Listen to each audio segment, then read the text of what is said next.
یک دخترک نویست اکو جان قدم به حد پست علاجش حسم تیبیات به قدم بلند شود گفته است هست خواهر عزیز آدمزاد تا 35 ساله قدش میخست است بعد 35 ساله استاپ دیگه نمیخست است امر خدا قطعی آدمزاد یک مید زیر آب پیدا شده است حاضر بینه چه خیلی کلان هستیم خداوند به هیچ چی است کتاب به چیز گفته است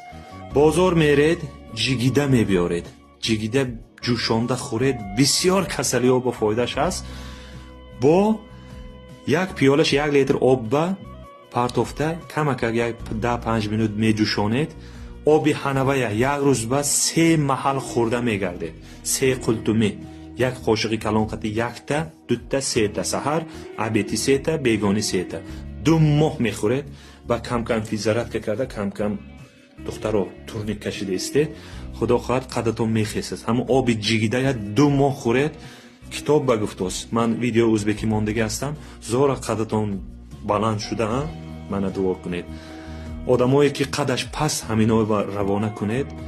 همه وقت سربلند باشید کسل نشوید